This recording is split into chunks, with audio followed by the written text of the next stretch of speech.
Olá, está começando mais um episódio do Casal que Nutre. E hoje nós vamos falar sobre o tratamento medicamentoso no paciente com obesidade.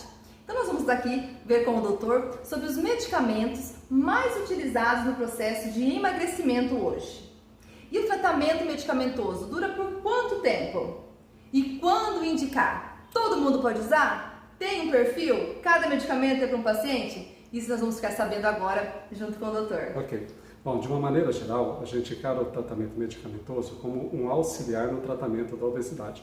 Nem todos, Mariana, precisam de tratamento medicamentoso. A gente deve lembrar que o tratamento principal na obesidade sempre vai ser a reeducação alimentar associada à atividade física, além de toda essa reconstrução, essa relação nova com o alimento. Entretanto, alguns pacientes necessitam de tratamento medicamentoso. Isso nem sempre vai refletir uma falha no tratamento conservador e nem sempre também vai refletir uma falha do paciente. Tá? É que tem certas pessoas que necessitam desse apoio. Então, o tratamento medicamentoso, ele não vai ser o tratamento principal, ele vai ser um tratamento auxiliar. Tá? Nós temos vários tipos de medicamentos que compõem essa gama de armas que a gente usa. Tá? Mas, basicamente, a gente tem dois grandes grupos. Tá? Nós temos um grupo que vai tratar o comer emocional, ou seja, são medicamentos de ação ansiolítica que vão agir no centro da nossa fome emocional. E nós temos também medicamentos que vão agir, além de agir nesse centro da fome, vão também agir na nossa motilidade no nosso trato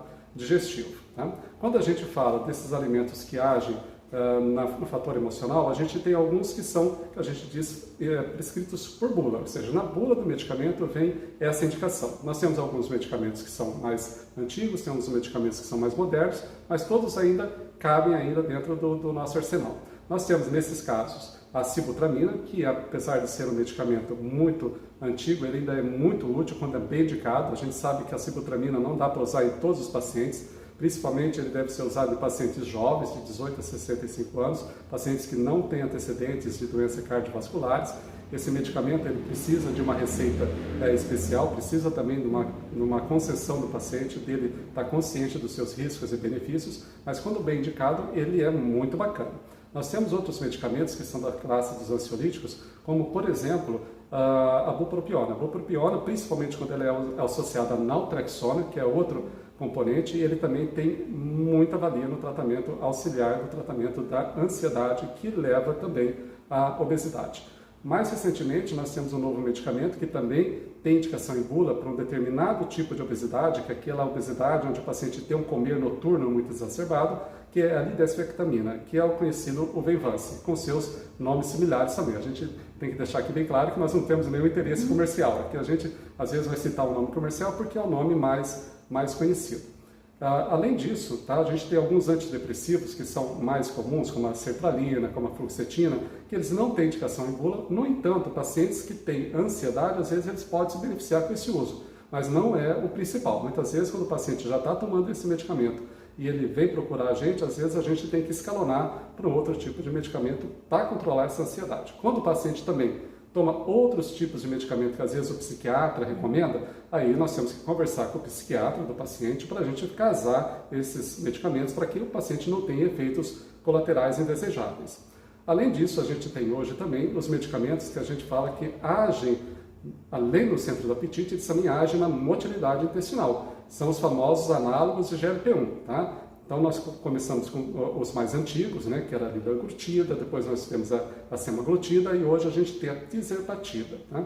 Mas todos eles ainda têm a sua gama de ação e ainda podem ser prescritos. A semaglutida, atualmente, é um dos mais prescritos. Né? Então, é o famoso, a gente não tem receio não de falar o nome, que é o Wegovy, tá? Só tem um laboratório no mundo que fabrica esse tipo de medicamento, que é o Wegovy, que é uma injeção que a gente toma, que a gente prescreve, aliás, uma vez por semana. É um medicamento que ele tem uma dose progressiva, a gente começa com uma dose pequena e vai aumentando progressivamente mês a mês até atingir o objetivo desejado. Nós temos também o Rybelsus, que é essa semaglutida apresentada de forma oral, em vez de tomar a injeção, a pessoa toma um comprimidinho todo dia. Todos eles têm as suas vantagens e desvantagens, incluindo os custos e benefícios. E atualmente agora também a gente tem a tirzepatida, que é um novo medicamento que está aí na gama das ofertas, né? Mas lembrando, tá? Esses medicamentos eles têm que ser sempre prescritos por um médico, tá? um médico que tem experiência, que conheça essa farmacocinética. Muitas vezes esses pacientes eles vêm associados com hipertensão, com diabetes, tomando remédio para colesterol, tomando medicamentos para o estômago. São pacientes, o obeso, normalmente quando precisa tomar medicamento, ele tem, Mariana, doenças associadas, tá? E quando que a gente vai indicar? Qual o tipo de paciente? A indicação, segundo as diretrizes mais modernas, a gente vai usar em pacientes que tem um IMC acima de 30, tá? E que não apresenta comorbidade, ou um paciente que tenha um IMC, que é o índice de massa corpórea, acima de 27 com comorbidade, ou seja, um paciente que ele não é tão gordo, mas ele é um paciente que é diabético, é hipertenso, e ele precisa ter um emagrecimento, que a gente chama de emagrecimento metabólico, que vai melhorar tudo isso e vai gerar mais saúde para ele. Nesse caso, o emagrecimento para tratar também não só a forma física, mas para tratar já as consequências da obesidade. E o monjaro, doutor? Tão falado, tão cobiçado esse monjaro. Como que fica o monjaro nessa situação? Sim, o monjaro está recém chegando agora, né? Já começou a aparecer já nas prateleiras do Brasil, tem muita gente já procurando. É um medicamento que é tirzepatida, ele é um análogo do GLP-1 associado a uma outra ação que é o análogo do GIP. Esses dois hormônios são hormônios essencialmente regulatórios da nossa atividade do apetite e também da nossa motilidade intestinal, ou seja, eles inibem tanto a nossa sensação de fome, de apetite, mas eles também fazem com que o nosso estômago, o nosso intestino, trabalhe de uma maneira mais lenta, ou seja, a pessoa se sacia do alimento com mais facilidade, ou seja, come um pouquinho e já sente que está legal, tá? Já o monjaro ele só tem apresentação subcutânea, ele não tem apresentação oral, ou seja, precisa tomar uma injeçãozinha toda semana, mas ele realmente ele é mais efetivo que a semaglutida, tá? Ele tem uma ação que promove o emagrecimento mais rápido e mais duradouro, e ele tem menos efeitos colaterais, segundo a literatura. Mas os outros também só vai ter efeito colateral, às vezes no começo, no aumento da dose. A maioria é bem tolerada, os pacientes toleram bastante, mas o benefício deles, sem dúvida, é muito grande. É uma pena que ainda o custo dele é muito elevado. Aliás, esses medicamentos, salvo raros como a sibutramina, eles têm um custo elevado e a gente tem que discutir com o paciente sempre esse custo-benefício, ou seja, indicar bem, não é indicar para todo mundo, gente, pelo amor de Deus. Às vezes a gente pega pessoas assim que não têm indicação de tomar medicamento anti-obesidade querendo medicamento. A gente fala, você não precisa, tá? Você precisa de uma reeducação alimentar, de uma atividade física, às vezes você está com sobrepeso, então precisa ter indicação com critério, precisa ter um médico que faça isso, tá? E sempre ao lado a nutricionista,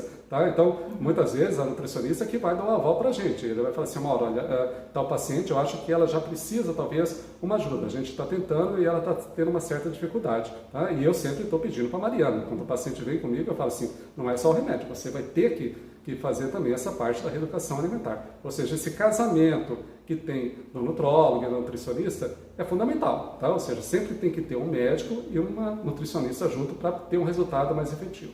Né? Isso mesmo. Então, lembrando assim, a medicação, ela vai ser um auxiliar para você quando o paciente precisa, né? Mas a reeducação alimentar, o reaprender a comer, eu falo assim, o reaprender a comer, a você saber assim, o quanto você vai comer, quando você comer, né? E também assim, você aprender a selecionar os alimentos, né? Então isso aí faz toda a diferença, para que depois, num processo lá na frente, quando você atingir os seus objetivos, que for retirando gradativamente a medicação, você já está o quê? Já equilibrado com o seu peso e com a sua alimentação. Então você não volta, né, ao peso anterior, porque você já vai ter aprendido a comer, vai ter aprendido a quantidade, o que comer, o que não comer. Então a reeducação alimentar é extremamente importante para o sucesso do tratamento. É isso aí, espero que a gente tenha sido bem claro. Sempre curtir as nossas redes sociais, se inscrever no YouTube, né? Também visitar o nosso Instagram, o nosso Facebook. E estamos à disposição da clínica, tá? Para quem quiser o nosso contato, nas nossas mídias sempre tem um contato da clínica, né? E a gente sempre tem um canal de comunicação aberto. Todos os nossos pacientes, eles possuem um canal de comunicação aberto para tirar todas as dúvidas no momento que for mais necessário, tá? Então, até a próxima, muito obrigado, tá? Vamos que vamos! Até mais, tchau, tchau!